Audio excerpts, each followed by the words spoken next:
My name is Kate, I'm 44 and I live in South West London.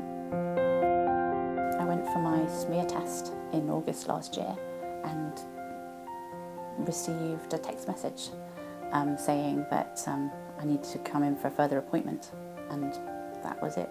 That was the start of the process. So during the colposcopy, the nurse looked at me and said, "Oh, I think I better call the consultant." And he said, we can see there's something very abnormal here. We need to investigate it further, but from what I can see, you're going to need to have an operation, probably under anaesthetic." And that's what he told me, and I was quite shocked at that point, because I was going in for what I thought was just a further examination. So I went with my friend and I was called in. There was a consultant that saw me originally at the colposcopy and a nurse, and the first thing he said is, "Yes, you do have cancer." After I'd had my MRI and my CT scan, I transferred to Leeds for the actual surgery, because my family are based up there and I needed some help looking after Henry and during my recovery. I didn't ever think about getting a second opinion for the sake of a second opinion. I ended up having a second opinion because when I referred myself to Leeds, I then saw a new consultant who wanted to examine all of my scans himself. I was originally told I was planning to have a radical hysterectomy and ovaries being removed at the same time. The second consultant I saw did not agree with that.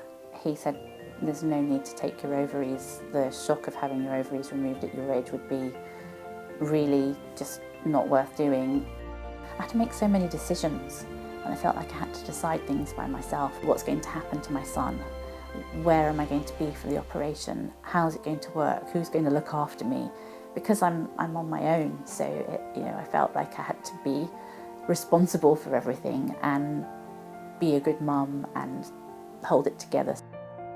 So I had the operation in Leeds, and then I stayed with my sister for 3 or 4 weeks afterwards. So the follow-up appointments that I had were back at the hospital in Leeds with the same surgeon. There was no further cancer detected. The margins that the surgeon got when he cut out the tumour were very good. He was very pleased. He said he got 11mm margins around the tumour, so he was very confident that he'd cleared up the tumour and that I wouldn't need any further chemo or radiation treatment. I think I felt like I was really kind of on the road to recovery. It's been really tough, it's been really tiring, it's been really emotional, and I've been leaning on every single resource I could possibly find to help me along the way.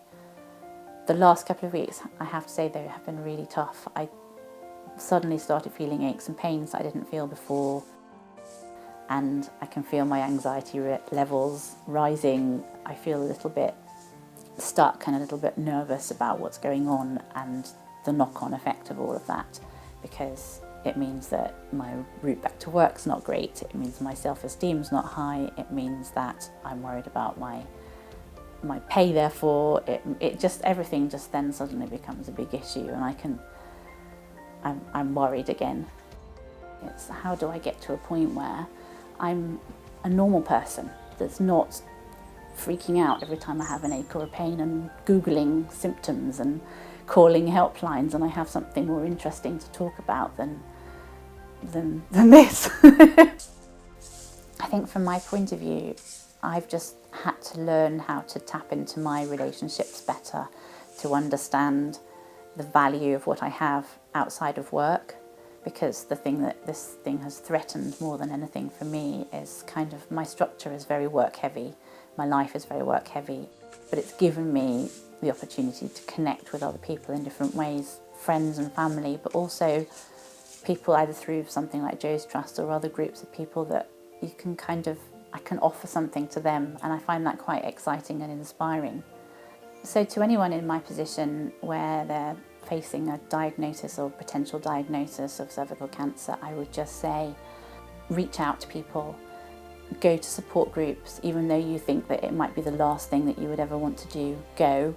It's not as squeamish as you think. Just talk to people, because the more you talk to people that have been through the same thing, the less lonely you'll feel.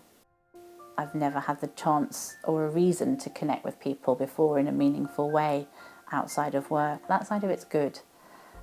So it's not all horrible.